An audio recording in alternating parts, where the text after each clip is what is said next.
নমস্কার, রিটার্ন লাভের একটি নতুন ব্লগে আপনাদের সবাইকে স্বাগত। দেখে নিশ্চয়ই বুঝতে পেরে গেছেন কী বানাচ্ছি। হ্যাঁ, ভেটকি মাছের পাতুরিই বানাচ্ছি, তবে কাঁচা আম দিয়ে। এখন তো আমের সময়, একটু কাঁচা আম দিয়ে কিন্তু পাতুরি খেতে বেশ ভালো লাগে। আমগুলোকে একদম কুচি কুচি করে নিয়েছিলাম, আপনারা চাইলে কিন্তু বেটে দিতে পারেন সর্ষের সাথে। আমি সর্ষে আর কাঁচা লঙ্কা সামান্য একটু নুন দিয়ে বেটে নিয়েছিলাম, তার সাথে একটু হলুদ দিয়ে মিশিয়ে নিলাম, আর একটু চিনি কিন্তু না দিলে কিন্তু আমের টকটা কিন্তু সাংঘাতিক লেগে যাবে। আর নুনটা আন্দাজ মতো দিয়েছিলাম, দিয়ে মাছগুলোকে দিয়ে অনেকক্ষণ মেখে রেখে দিয়েছিলাম, ওই আধ ঘন্টা মতো মেখে রেখে দিয়েছিলাম। তারপরে একে একে কলা পাতাটাকে সেঁকে নিয়ে মাছগুলো দিয়েছি, উপরে একটা করে কাঁচা লঙ্কা দিয়েছি, আর একটা দুটো করে আমের কুচি ওই সর্ষে বাটা থেকে তুলেই উপরে দিয়েছিলাম। দিয়ে এবার মুড়ে নিয়েছি।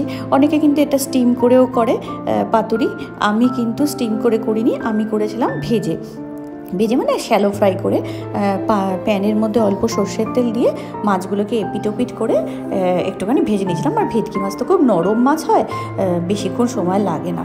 আর এটাতে কিন্তু আমি নারকেল দিইনি, এমনি পাতুরিতে আমি নারকেল দিই, এটাতে কিন্তু আমি নারকেল দিইনি, কারণ যেহেতু আম দিয়েছি আমের সাথে আর নারকেলটা আমি দিইনি। আর আমি পোস্তও দিইনি এটাতে।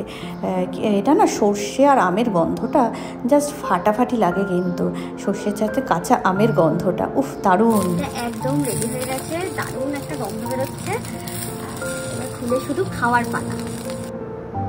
পাতুরিগুলো রেডি হয়ে গেছে, এবার একে একে তুলে নিয়েছিলাম। তুলে নিয়ে ব্যাস এবার কি একটু সার্ভ করে দিলাম। তবে সেদিনকে অনেক কিছু রান্নাও করেছিলাম আমি, আর তার সাথে এই গরম গরম ভাতের সাথে এরকম একটা আম দিয়ে পাতুরি কিন্তু জাস্ট জমে যাবে। এই আমের গন্ধটা না সর্ষের সাথে ভীষণ ভালো লাগে। যদি রান্নাটা ভালো লাগে অবশ্যই আমার চ্যানেলটাকে একটা লাইক আর সাবস্ক্রাইব করে দেবেন।